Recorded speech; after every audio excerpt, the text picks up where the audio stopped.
आज का विषय प्रकृति सुसंगत धारणीय विकास की अवधारणा एक विचार। आज के युग में अत्यंत समीचीन विषय है जिस पर केवल अर्थशास्त्र के विद्यार्थियों को विचार करने की आवश्यकता नहीं है। इस पर संपूर्ण समाज के साथ साथ उससे जुड़े सभी संगठकों को विचार करने की आवश्यकता है और तदनुरूप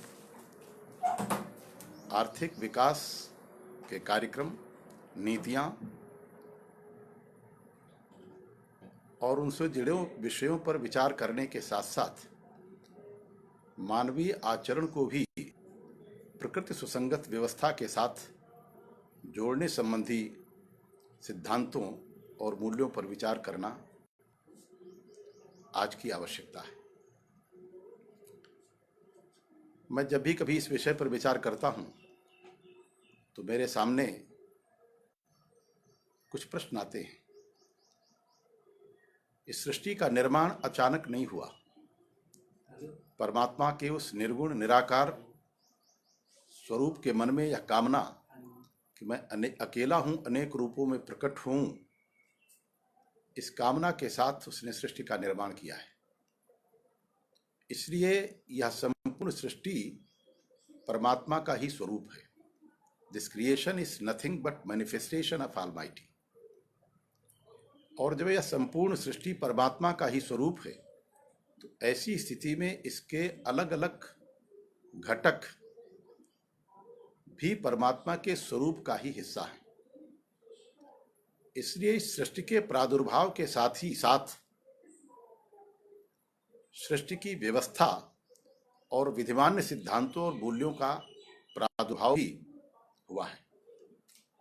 और जब भी कभी हमारे जीवन का कोई पक्ष, चाहे सामाजिक पक्ष हो, आर्थिक पक्ष हो, राजनीतिक पक्ष हो, सांस्कृतिक पक्ष हो, यहाँ तक कि विज्ञान और तकनीक से जुड़े विषय, जब वे सृष्टि के इस प्रकृति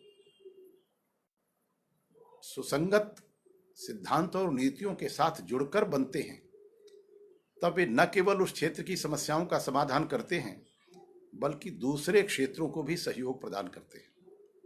इसीलिए मैं कहता हूं कि जब भी कभी हम अर्थशास्त्र पर विचार करते हैं तो यह विचार केवल मानव जीवन के आर्थिक पक्ष को ध्यान में रख करके नहीं किया जा सकता। उसी प्रकार से जैसे शरीर के अलग अलग अंग शरीर की पहचान नहीं है, हमारे सिर को कोई अलग करके रखे तो उसे हमारी पहचान नहीं माना जा सकता। उसी तरह से जैसे किसी भी अंग को शरीर से अलग कर दिया जाए तो वह उस शरीर की पहचान नहीं बन सकता। जब वे शरीर के अलग अलग एक साथ मिलकर एक स्वरूप ग्रहण करते हैं तब वे व्यक्ति के पहचान बनते हैं।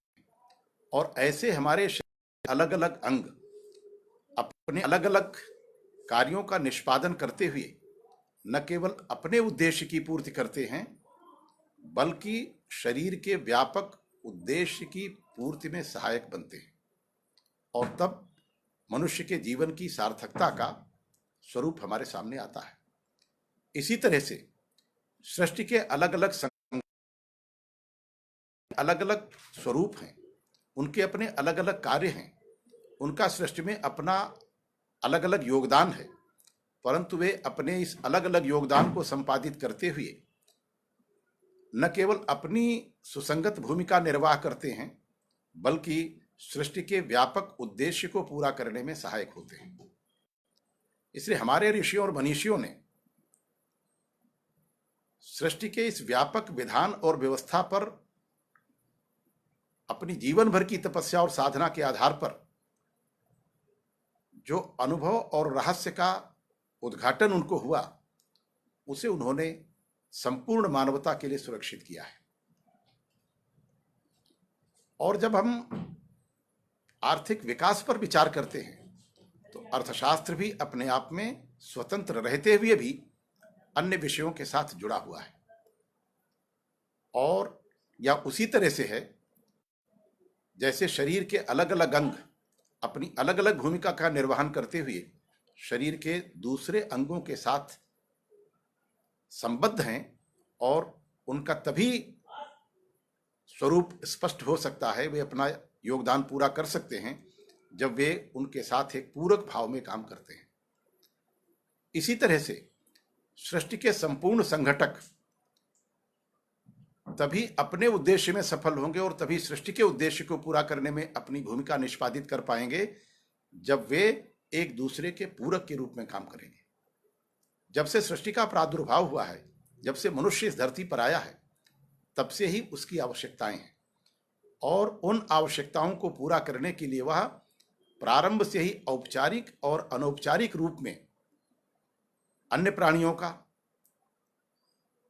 प्रकृति के समस्त संघटकों का सहयोग लेकर के आवश्यकताओं को, अपनी इच्छाओं को पूरा करने का विधान संपादित करता रहा है।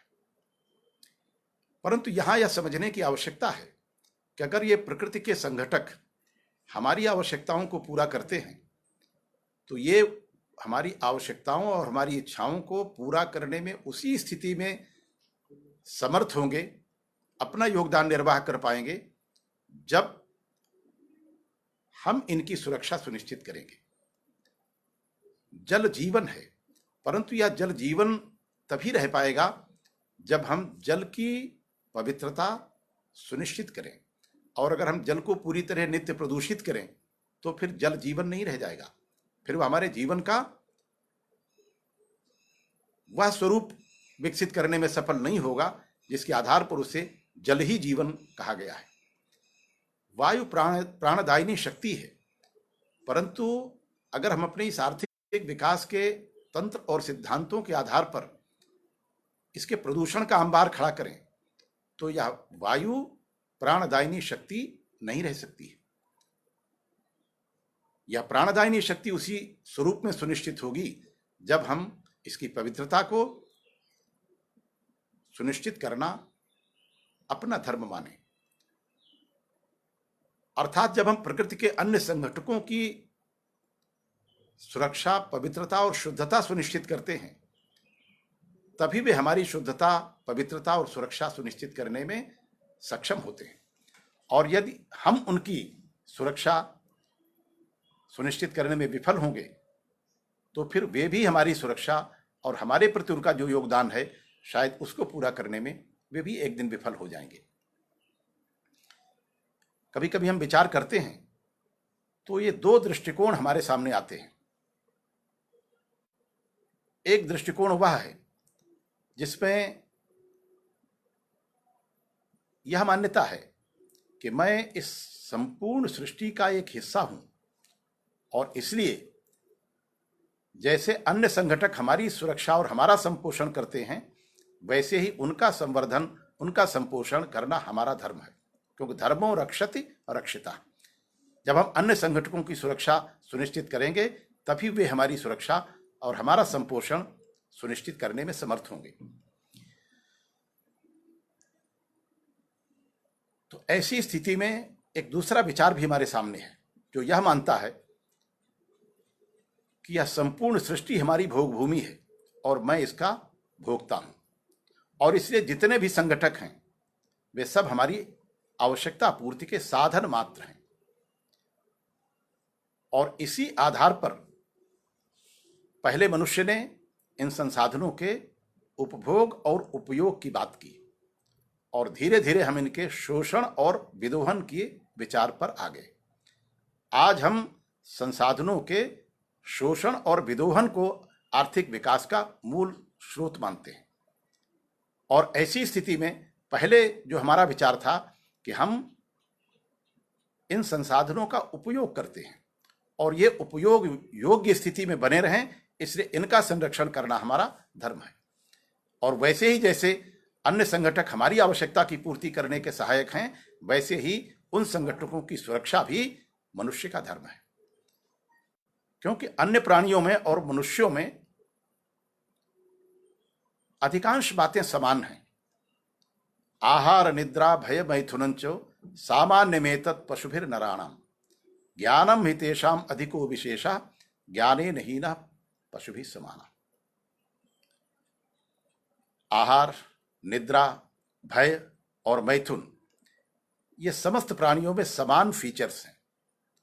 केवल परमात्मा ने सृष्टि के निर्माण के क्रम में मनुष्य को विवेक एक ऐसा गुण दिया है, ऐसा फीचर दिया है, जिसके आधार पर वह अन्य प्राणियों से अपना स्थान विशिष्ट बनाता है और अपने विवेक और ज्ञान के आधार पर ही वह उन प्रकृति सुसंगत नियमों और विधानों का भी साक्षात्कार करता है। वैसे ही जैसे हम शरीर को तब समझ पाते हैं जब हम शरीर के साथ एकात्म होते हैं, वैसे ही प्रकृति के रहस्यों को भी हम तब समझ पाते हैं जब हम उसके साथ एक रूप होते हैं। हमारे ऋषियों में समाधि के दो स्वरूप बताए गए। एक एकांतिक समाधि का स्वरूप है, जिस समाधि के आधार पर व्यक्ति मोक्ष प्राप्त करता है, परंतु वह मोक्ष कालजयी नहीं होता। कालजयी मोक्ष वह है जो एक साधक इस संपूर्ण सृष्टि को परमात्मा का स्वरूप मानकर उसमें समाधिस्थ होता है। उदाहरण के लिए विवेकानंद जी का हमारे सामने उदाहरण है। उन्होंने संपूर्ण सृष्टि को परमात्मा का स्वरूप माना और फिर उसी के साथ समाधिस्थ हुए। इसलिए ऐसे साधकों का, उदाहरण के लिए विवेकानंद जी का समाधिस्थ होना, मोक्ष प्राप्त करना कालजयी मोक्ष है और एकांतिक साधना के आधार पर समाधिस्थ होकर मोक्ष साधक प्राप्त कर सकता है, परंतु ऐसा मोक्ष कालजयी नहीं होता। इसलिए जैसा कि मैंने प्रारंभ में ही कहा है कि सृष्टि के प्रादुर्भाव के साथ साथ इन प्रकृति जन्य व्यवस्थाओं का निर्माण भी हुआ है, परंतु उनको समझ हम तभी पाते हैं जब इस प्रकृति के साथ हमारा एकात्म स्वरूप निर्माण होता है, तब वे नियम हमको समझ में आते हैं। इसलिए प्राकृतिक नियम ही सस्टेन करते हैं, इसमें कोई संदेह नहीं है कि मनुष्य के विकास के साथ साथ उसके सामाजिक, राजनैतिक, वैज्ञानिक, तकनीकी और सांस्कृतिक स्वरूप के साथ साथ उसकी आवश्यकताओं का भी एक्सपेंशन और एक्सटेंशन हुआ है, जिसके आधार पर इकोनॉमिक डेवलपमेंट और ग्रोथ का स्वरूप भी आज हमारे सामने है। इसमें मुझे कहने में कोई संकोच नहीं है कि आज के विकास और ग्रोथ ने मनुष्य के सामने अनेकों जो समस्याएं थीं, उन समस्याओं और चुनौतियों का समाधान करने में आज का विकास और ग्रोथ सफल हुआ है। परंतु यहां यह बात देखने की है कि विकास और ग्रोथ के साथ साथ हमारी समस्याओं का समाधान तो हुआ, परंतु आने वाली पीढ़ियों के आगे हमने बहुत सारी समस्याएं और चुनौतियां खड़ी की हैं, जिसके कारण कभी कभी आज जितने भी देश हैं उनके सामने दो प्रश्न हैं। विकासशील देशों के सामने विकास प्राप्त करना और विकसित देशों के सामने प्राप्त किए गए विकास के स्तर को बनाए रखना, अर्थात सस्टेनेबल डेवलपमेंट, धारणीय विकास। यह आज की सबसे बड़ी समस्या है। विकास तो हमने अर्जित कर लिया है और उस विकास के लाभ भी हम मानवता को पूरे विश्व में दे रहे हैं, परंतु विकास और समृद्धि के आधार पर जनित ये जो लाभ हैं, ये इस पीढ़ी को मिल सकें और आने वाली पीढ़ियों को भी मिलते रहें, यह हमारी सबसे बड़ी समस्या और चुनौती है। यहां एक बात और बड़ी महत्वपूर्ण बनती है। दो प्रकार के विचार हैं। एक विचार है जिसमें हम, और वह वहीं से शुरू होता है कि यह संपूर्ण सृष्टि हमारी भोग भूमि है और मैं इसका भोगता हूं, अर्थात अधिकार प्रधान समाज। और ऐसे समाज में व्यक्ति ऐसी सभी व्यवस्थाओं का समर्थन करता है, निर्माण करता है, उनका ही संवर्धन करता है जिनके आधार पर उसके व्यक्तिगत हित का पोषण होता है। अर्थात वह केवल अपने अधिकारों के बारे में सचेष्ट है, परंतु कर्तव्यों के बारे में शायद इस अधिकार प्रधान व्यवस्था में उतना एम्फेसिस नहीं है जितना होना चाहिए। परंतु भारत में अधिकार प्रधान समाज का समर्थन नहीं हुआ। यह एक कर्तव्य प्रधान समाज का समर्थन करता था, जिसमें मनुष्य अपने कर्तव्यों को सोचता था कि हमारे लिए करणीय क्या है, और जो करणीय है वही धर्म है और जो हमें नहीं करना है वह अधर्म है। और इसी धर्म और अधर्म के विवेक के आधार पर वह केवल अपना निर्माण नहीं करता था, वह केवल अपने परिवार का पालन पोषण नहीं करता था, वह जिस समूह में रहता है केवल उस समूह की बात नहीं करता, जिस देश में रहता है उस देश के विकास की बात नहीं करता था। अर्थात वह संपूर्ण मानवता के संवर्धन और पोषण के साथ साथ प्रकृति के अन्य संघटकों की सुरक्षा, उनका संरक्षण और संवर्धन भी अपना धर्म मानता था। और ऐसा विकास का क्रम ही सस्टेनेबल है, यही धारणीय हो सकता है। क्योंकि जब हम केवल अपने बारे में विचार करेंगे, अपने अधिकारों के बारे में बात करेंगे, वैसी स्थिति में हम प्रकृति के संसाधनों के शोषण और विदोहन की बात करते हैं। और जब हम यह मानते हैं कि हम इस संपूर्ण प्रकृति का एक हिस्सा हैं, वैसे ही जैसे अन्य प्रकृति के संगठक हमारा संरक्षण करते हैं, उसी प्रकार से उन संगठकों का संरक्षण करने में हमें अपनी भूमिका निर्वाह करनी है। और तब ये सारे संगठक न केवल सुरक्षित होंगे, न केवल पोषित होंगे, संवर्धित होंगे, बल्कि एक दूसरे का पोषण, संवर्धन करने में भी सहायक सिद्ध होंगे। इसलिए कई बार जब धारणीय विकास या सस्टेनेबल डेवलपमेंट की बात होती है, उस समय यह प्रश्न विचारणीय है कि आज जो हमने कर रखा है, क्या यह आगे सस्टेन करेगा या नहीं करेगा, और यदि नहीं करेगा तो क्यों नहीं करेगा। यह इस पहले वाले प्रश्न से अधिक विचारणीय प्रश्न है। इसलिए हमारे यहां जब पुरुषार्थ चतुष्टय की बात की जाती थी, तो धर्म, अर्थ, काम और मोक्ष, अर्थात धर्म, जैसा कि मैंने पहले ही कहा है कि यह पूजा पद्धति भी है, परंतु पूजा पद्धति ही नहीं है। पूजा पद्धति के साथ साथ हमें समाज में, व्यवस्था में, सृष्टि में अपनी कौन सी भूमिका निर्वाह करनी है और वे काम कौन है जो हमें नहीं करने हैं, यही धर्म और यही अधर्म के बीच का विवेक है। और धर्म, अर्थ, काम, मोक्ष में it's a matrix of 4x4। धर्म में भी अर्थ, काम, मोक्ष समाहित है, क्योंकि बिना अर्थ के धर्म का पोषण नहीं हो सकता, बिना अर्थ के काम अर्थात इच्छाओं का संपोषण नहीं हो सकता। और धर्म, अर्थ और काम का निष्काम भाव से संपादन ही मोक्ष का कारण है, ऐसा गीता में कहा गया है। और यही स्थिति अर्थ की भी है। वह अर्थ जो धर्माधारित है, अर्थात जिसके उपार्जन के तरीके जस्टिफाइड हैं समाज में, वही श्रेयस्कर है। और ऐसा अर्थ जिसके न केवल उपार्जन के बल्कि उपभोग के तरीके भी जस्टिफाइड होने चाहिए। अर्थ के 3 ही उद्देश्य माने गए: दान, भोग और नाश। अर्थात पहला दान है। अर्थ इसलिए हम उपार्जित करते हैं क्योंकि हम अपने परिवार के वे लोग जो कमजोर हैं उनका संरक्षण कर सकें, उनका पोषण कर सकें। और यदि हम यह मानते हैं कि संपूर्ण पृथ्वी हमारा परिवार है, तो इस पृथ्वी पर वे कोई भी लोग जो कमजोर हैं, वंचित हैं, उनका पालन, पोषण, संवर्धन भी अर्थ का सबसे पहला उद्देश्य है। दूसरा खुद का उपभोग है। और ये दोनों न होने पर तीसरा उसका जो उद्देश्य है वह नाश है। इसी तरह से काम है। हमारी वे इच्छाओं का समर्थन है। और भारत में, जैसा कि मैंने कहा, कि अर्थ को बहुत महत्वपूर्ण माना गया। महाभारत में कहा गया है, जो मनुष्य अपने अर्थ का साधन करने में सफल हो जाता है, उसका धर्म भी सिद्ध होता है, उसका काम भी सिद्ध होता है। और वह हतभाग्य व्यक्ति जो अपने अर्थ का साधन नहीं कर पाता, उसका न धर्म सिद्ध होता है और न काम सिद्ध होता है। ऐसी स्थिति में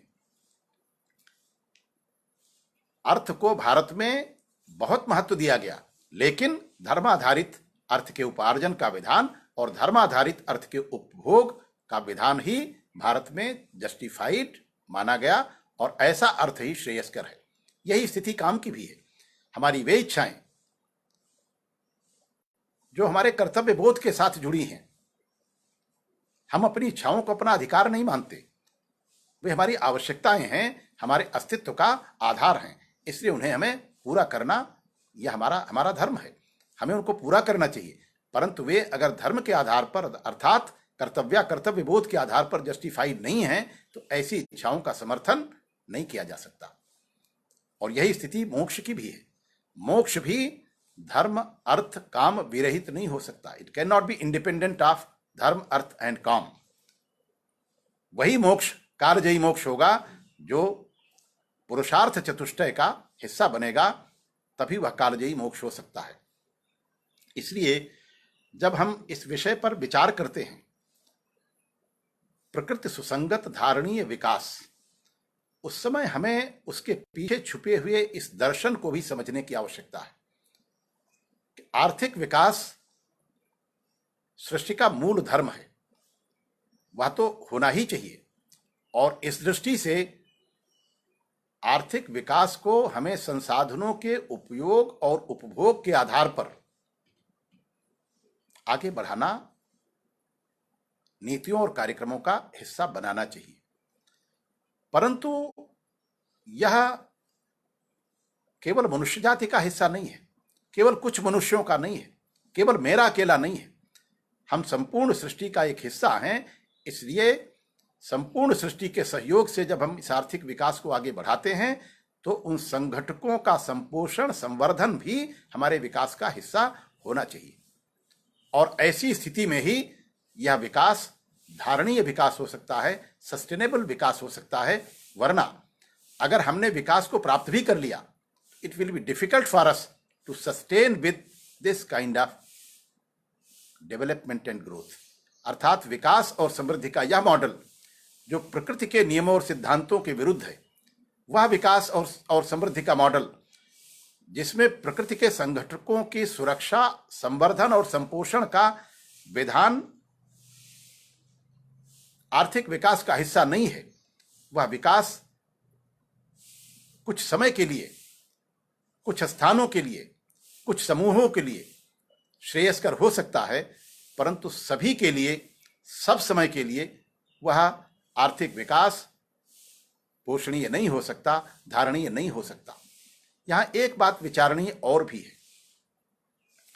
जो तत्ववेता ऋषियों ने, उन लोगों ने जिन्होंने प्रकृति के साथ एकात्मभूत होकर के अपने जीवन भर की तपस्या और साधना के आधार पर प्रकृति के इन गूढ़तम रहस्यों का साक्षात्कार किया, और तब वे प्रकृति सुसंगत सिद्धांतों के विवेक के साथ साथ प्रकृति सुसंगत जीवन का विकास करके, और वह प्रकृति सुसंगत विकास अधिकार प्रधान समाज का समर्थन नहीं करता, वह कर्तव्य प्रधान समाज का समर्थन करता है। वह मनुष्य को केंद्र में रखकर संपूर्ण प्रकृति को उसकी भूमि नहीं मानता। वह यह मानता है कि संपूर्ण प्रकृति और मनुष्य ये परस्पर एक दूसरे के पूरक हैं, एक ही व्यवस्था का हिस्सा हैं। यह हमारा प्रकृति सुसंगत विचार था। और यहां एक बात और उल्लेखनीय है कि इस प्रकृति सुसंगत आर्थिक विकास, जिसे हम सस्टेनेबल डेवलपमेंट कह रहे हैं, कि वही विकास सस्टेनेबल होगा जो प्रकृति सुसंगत होगा, एनवायरनमेंट फ्रेंडली होगा। तो वह कौन सा विकास होगा? उसमें हम धारणीय विकास के पहले धारणीय उपभोग की बात करते हैं। अर्थात instead of debating over sustainable development, we should deliberate, we should discuss the issue of sustainable consumption. जो उपभोग सस्टेनेबल है, अर्थात वह समाज जिसका उपभोग धारणीय है, वह सृष्टि की व्यवस्था जिसका उपभोग सहनीय है, धारणीय है, पोषणीय है, उसका विकास भी अपने आप धारणीय हो जाएगा। और अगर हमारा उपभोग सस्टेनेबल नहीं है, हम संपूर्ण प्रकृति को अपनी भोग भूमि मानते हैं, तो ऐसी स्थिति में जो डेवलपमेंट का मॉडल आज बना है और जो आगे बनेगा, वह पोषणीय नहीं हो सकता, वह धारणीय नहीं हो सकता, वह सस्टेनेबल नहीं हो सकता। इसलिए हमें हमारे ऋषियों ने न केवल धारणीय विकास की बात कही है, बल्कि उसके मूल में जो ज्यादा महत्वपूर्ण बात है वह धारणीय उपभोग की है। हमारे शास्त्रों में वर्णित है कि यह संपूर्ण सृष्टि हमारी भोग भूमि नहीं है। यावत भ्रियेत जठरम तावत स्वत्वम हि देहिनाम अधिकम यो भिमन्येत सस्तेन दंडमर्हति। अर्थात we have our claim over the resources to the extent of our appetite। वहां नीड की बात नहीं कही गई, क्योंकि नीड तो वह है इकोनॉमिक्स के हिसाब से, if we have capacity to pay then any desire becomes the need. अगर हमारे पास अपनी इच्छा की पूर्ति के लिए भुगतान करने की सामर्थ्य है तो वह इच्छा हमारी आवश्यकता है। इससे आवश्यकता के स्थान पर हमारे ऋषियों और मनीषियों ने एपेटाइट की बात कही है कि यावत भ्रियेत जठरम तावत स्वत्वम हि देहिनाम। प्राणियों का प्राकृतिक संपदा पर, प्राकृतिक संसाधनों पर, प्रकृति के अन्य संघटकों पर उसी सीमा तक अधिकार है जिस सीमा तक उनकी क्षुधा की पूर्ति हो जाए, उनकी एपेटाइट संतुष्ट हो जाए। अधिकम यो भिमन्येत सस्तेन दंडमर्हति, and one who claims more is a thief and is liable to be punished. जो इससे अधिक क्लेम करता है प्राकृतिक संपदा पर, प्राकृतिक संसाधनों पर, प्रकृति के संघटकों पर, उसे चोर कहा गया है और यह एक दंडनीय अपराध है। जो व्यक्ति किसी दूसरे का हिस्सा लेता है वह भी चोर है। ऐसी स्थिति में अगर कोई एक पीढ़ी आने वाली जनरेशन्स के हिस्से पर अपना अधिकार कर लेती है और उस जनरेशन को मिलने वाले जो बेनिफिट्स हैं, जो प्रिविलेजेस हैं, उनसे अगर उसे वो डिप्राइव करती है तो फिर यह जनरेशन भी उसी श्रेणी में खड़ी होगी जिसमें हमारे ऋषियों ने उस व्यक्ति को खड़ा किया है जो प्रकृति के संसाधनों पर, उन संघटकों पर अपनी एपेटाइट से अधिक क्लेम करता है। इसलिए हमारी इस जनरेशन के सामने जो सबसे बड़ी चुनौती है, जिसको आज के तत्ववेता लोग भी गहराई से अनुभव कर रहे हैं, और केवल इकोनॉमिक्स के स्टूडेंट्स इस बात को अनुभव नहीं कर रहे हैं, बल्कि व्यवस्था से जुड़े हर पक्ष के लोग इस बात को आज गहराई से अनुभव कर रहे हैं कि विकास का जो मॉडल हमने खड़ा किया है वह महत्वपूर्ण है। उससे अनेक समस्याओं का समाधान हुआ है। आज हमारा जीवन स्तर, जिन चीजों की हम कभी कल्पना नहीं कर सकते थे, वे आज हमारे जीवन का यथार्थ बन चुकी हैं और उनके आधार पर हम एक सम्मानित, प्रतिष्ठापूर्ण जीवन जीने में सफल हुए हैं। इसमें कोई शक नहीं है। लेकिन यह केवल कुछ लोगों का अधिकार नहीं है, यह केवल एक पीढ़ी का अधिकार नहीं है, यह सभी लोगों का अधिकार है और केवल मनुष्यों का भी अधिकार नहीं है। यह उन प्रकृति के संघटकों का भी अधिकार है कि वे भी सम्मान के साथ, सुरक्षा के साथ संवर्धित हो सकें, संपोषित हो सकें, उनका भी उसी तरह से संरक्षण हो जैसे मनुष्य अपना संरक्षण सुनिश्चित कर रहा है। और यह तभी संभव होगा जब उन तीन विचारों की ओर हम फिर आते हैं कि जब हम यह मानते हैं कि यह संपूर्ण सृष्टि परमात्मा का स्वरूप है और मैं इसका एक पार्ट हूं। इसलिए जैसे प्रकृति के अनेक संगठक हमारी सुरक्षा और हमारा संपोषण सुनिश्चित करते हैं, वैसे ही हमें उनका संवर्धन, उनका संपोषण और उनकी सुरक्षा भी सुनिश्चित करनी है। और इसके साथ प्राकृतिक नियमों को ध्यान में रख करके हमें अपने विकास की नीतियां, नियम और कार्यक्रम बनाने हैं। दूसरी चीज, अधिकार प्रधान समाज अच्छी बात है, हमें अधिकारों का सम्मान करना चाहिए, परंतु अधिकारों का सम्मान तभी संभव है जब व्यक्ति, समाज और सृष्टि अपने कर्तव्यों का भी बोध रखती हो। महत्वपूर्ण बात यह है कि कौन व्यक्ति अपने अधिकारों से जुड़ सकता है, कौन व्यक्ति अपने अधिकारों का संरक्षण कर सकता है, या इससे ज्यादा महत्वपूर्ण है कि व्यक्तियों के अधिकार और उनके संरक्षण का विधान क्या है। यह तभी संभव है जब हम अपने कर्तव्यों का बोध भी सुनिश्चित करें। अर्थात अधिकार प्रधान समाज के स्थान पर हमें एक कर्तव्य प्रधान समाज के निर्माण की दिशा में भी अपनी शिक्षा व्यवस्था को मोड़ने की आज आवश्यकता है। और ऐसी शिक्षा व्यवस्था अगर खड़ी होती है जिसमें ऐसे लोग खड़े होते हैं जो सामर्थ्यवान हैं, संस्कारवान हैं, चरित्रवान हैं, तो वे सामर्थ्यवान, संस्कारवान, चरित्रवान लोग ही राष्ट्र का निर्माण करते हैं, अपना निर्माण करते हैं, अपने परिवार का निर्माण करते हैं और इस सृष्टि को और इस आर्थिक विकास के चलते हुए क्रम को भी धारणीय बनाने में सहायक और समर्थ सिद्ध होते हैं। इसलिए आज के हमारे इस शिक्षा व्यवस्था के हिस्से में इस विचार को कहीं न कहीं स्थान मिलना चाहिए कि यह संपूर्ण सृष्टि हमारी भोगभूमि नहीं है और मैं इसका भोक्ता नहीं हूं, बल्कि संपूर्ण संघटक परस्पर एक दूसरे के पूरक हैं और एक दूसरे का संरक्षण करते हुए ही वे आगे बढ़ सकते हैं, सस्टेन कर सकते हैं। और ऐसे सिद्धांत और नियम के आधार पर जो विकास का मॉडल, जो विकास का क्रम खड़ा होगा, वह न केवल इस पीढ़ी का बल्कि आने वाली पीढ़ियों का भी विकास और उनका जीवन स्तर समान रूप में बढ़ाने में सक्षम होगा, जिसे हम धारणीय विकास कह सकेंगे। और वही धारणीय विकास होगा जो प्रकृति सुसंगत होगा। और इसलिए उस पहला सिद्धांत की संपूर्ण सृष्टि परमात्मा का स्वरूप है, मैं इसका एक हिस्सा हूं। हम अपने अधिकारों के बारे में सचेष्ट हैं, परंतु उनसे ज्यादा हम अपने कर्तव्यों के बारे में भी सचेष्ट हैं। हमें अपनी आवश्यकताओं की पूर्ति तो करनी है, परंतु आवश्यकताएं वे ही जस्टिफाइड हैं जो धर्माधारित हैं, अर्थात जो प्रकृति सुसंगत हैं।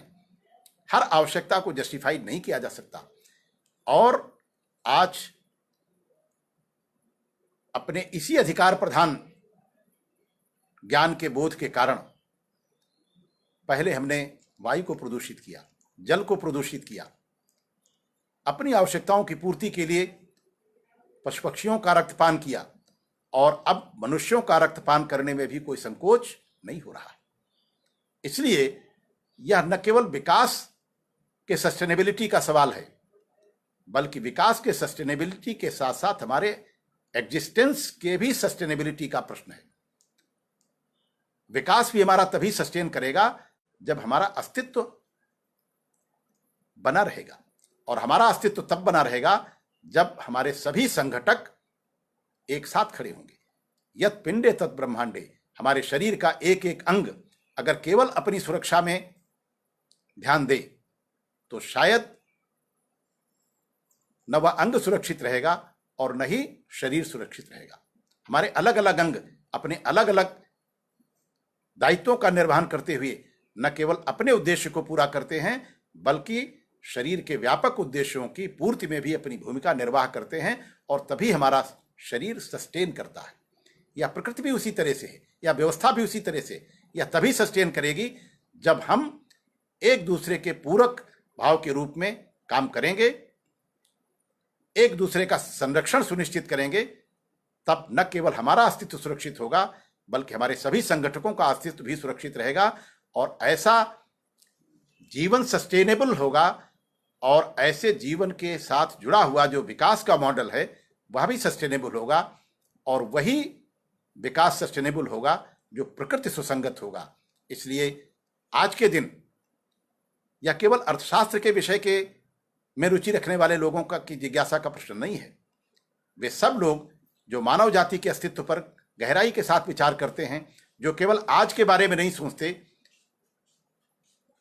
जो भविष्य के बारे में भी उतनी गहराई से सोचते हैं, वे विकास के साथ साथ विकास के सस्टेनेबिलिटी के सवाल पर, विकास के साथ साथ विकास की धारणीयता के प्रश्न पर ज्यादा गहराई से विचार कर रहे हैं। और आज के समाज के सामने सबसे बड़ी चुनौती है धारणीयता की, सस्टेनेबिलिटी की, और यह तभी संभव होगी जब हमारा जीवन सस्टेनेबल होगा। और वह जीवन सस्टेनेबल तब होगा जब हमारा विचार शुद्ध होगा, जब हमारा विचार प्रकृति के उन सिद्धांतों के अनुकूल होगा जिनके आधार पर यह सृष्टि खड़ी है। और ऐसा विचार और ऐसे विचार के आधार पर खड़ा हुआ प्रकृति सुसंगत विकास का मॉडल ही धारणीय होगा, पोषणीय होगा, अनुकरणीय होगा। ऐसा मेरा विचार है। धन्यवाद।